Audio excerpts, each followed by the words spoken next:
This video is divided into two parts. It explains from different angles how to execute a forehand loop with an outward curve and the importance of this technique. This is a very crucial aspect of the forehand loop. Make sure to watch it all, especially the second part. Let's begin the lesson. Loop another one. I'll show everyone your issue. I'm not sure if everyone can spot it. She has a slight problem.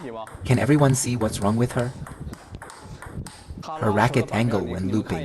At the finish, it looks like this. She brushes the ball more thinly. Now watch me loop. See that? You're seeing the red side of my racket. When she loops, you see the black side. You're seeing the black side.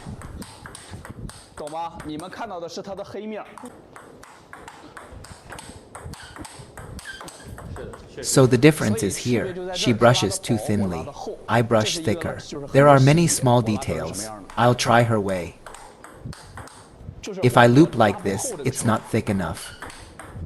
You can't see the black side when I do this, but hers is like this. So the ball is brushed too thinly. It doesn't grip the ball. Now watch my proper loop. You see the red side. I'm hitting the ball with this part of the racket. So you see the red side. She hits the ball with this part. So you see the black side. That's why her contact is too thin. The ball doesn't grip well. Haven't I told you before? Use an outward curve. Here, use an outward curve, not an inward curve. Got it. Fingers and wrist follow an outward curve. Still too much black side, still a bit downward. Today, I'll thoroughly teach everyone the racket angle for looping. Everyone sees the red side of my racket. Can you see the black side? My loop is at this angle. If I loop like this, the ball won't grip well, it won't penetrate the rubber. If I hit the ball with this side, I can only brush like this.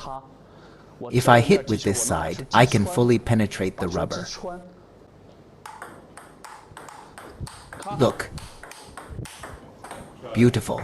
Can you feel the power? Watch closely. The ball is driven forward, not just brushed like this. Not horizontally. Not flat. This is how you're looping now, from bottom to top like this. We need to drive the ball forward. Drive it forward, then break and finish. So you need to extend the shot. Make the arc flatter and longer. Yes, yes, open up a bit more. Don't press down. Yes, yes. Right, don't press. Now you can see the red side, right? And it's about this arc, not this arc. Ah.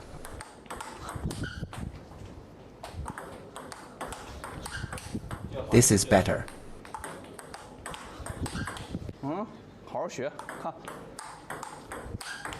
Sorry.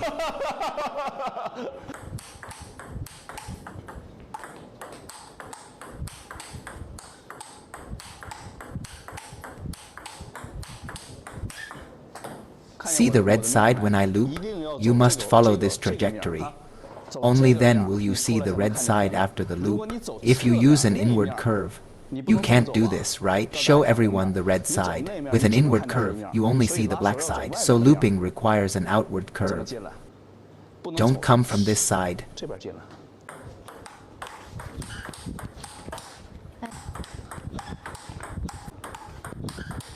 Still the black side. These two shots show the red side. No more net balls see the red side now. Go.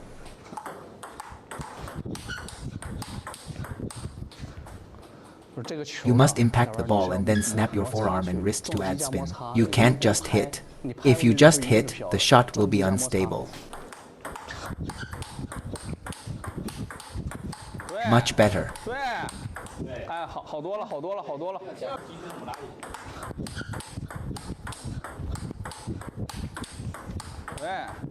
Now the red side is visible. Excellent. Perfect. This is the wrong way to loop. The ball stays on the racket for too short a time. It doesn't grip the ball. Looping backspin will often go into the net, and the motion is very uncoordinated. Now let's look at the correct looping technique. This loop uses an outward curve. It keeps the ball on the racket longer. You can feel the ball gripping during the loop. The shot has speed, power, and spin. Look at Coach Fang Yinqi's looping motion, very coordinated, right? Today, Coach Fang Yinqi teaches how to loop thicker and more solidly. Most people loop like this. You might think, this is how I should loop. Using the waist to lead the arm, rotating the waist and pulling back the forearm. I believe the most common advice you've heard is, rotate the waist and pull back the forearm. It isn't wrong. But if you only rotate the waist and pull back the forearm, the ball is brushed too thinly. Watch me loop harder this way. This loop doesn't grip the ball at all. Now I'll show you the correct way. I'm still rotating the waist and forearm and wrist. But can you see the difference?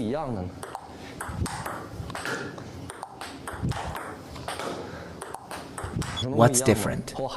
I'll tell you, the body movement is almost the same. The power is the same, but the direction of the power and the waist rotation are slightly different. Watch closely. Here's the wrong way. See the waist rotation and forearm pulling back. Look, your forearm and waist rotation move in this direction. This way, I can't control the ball either. The ball stays on the racket for a very short time. How do you add spin? The dwell time is too short. Watch me increase the spin. You'll feel like the ball is being pushed forward. It moves from this direction to that direction. The main issue is this. If I change the power direction, if I rotate my waist outward instead of from right to left, if I rotate toward that direction, toward Chen Hao's side, with the wrist turning from inside out, and the forearm naturally closing, your entire power is directed outward. You're generating power that way. This extends the ball's dwell time. Now watch my normal loop again. Do you see the difference? Let me do it slowly. Grip 1.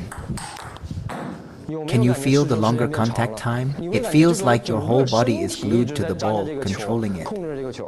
Your waist shouldn't just rotate straight through. Look our torso in this position. If you just rotate your waist, the power is gone in an instant. That's why many people rotate and pull back the forearm, and it's over. The power can't extend. But if I rotate outward, toward this direction, see how my power is directed this way. If I rotate this way, and my wrist also turns out, can I still recover? Yes, I can. Watch after I rotate. My wrist also turns outward, but when my wrist turns that way, the racket head follows the forearm and naturally returns. But don't underestimate this small adjustment. This outward rotation changes the entire contact time and the angle with the ball. You can sync your power better with the ball. The rubber can grip the ball deeper. The waist rotation direction should go diagonally forward, and the wrist should also turn diagonally forward. But don't stop at this point. See how I rotate my wrist outward, and the forearm naturally recovers? Isn't this still my normal motion? It's the same for cross-court and down-the-line shots. Even for cross-court shots, I loop from the outside. Rotating outward grips the ball better. Fast rotation, fast recovery. You still need to use an outward curve. Yes.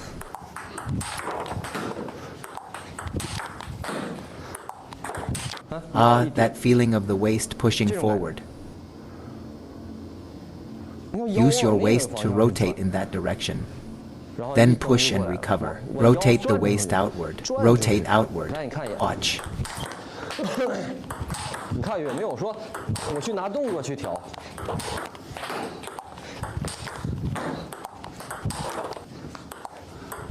See? Now it's working. This is the power spin and arc you want. Am I lifting upward? I'm even pressing forward. See how I press forward? Beautiful.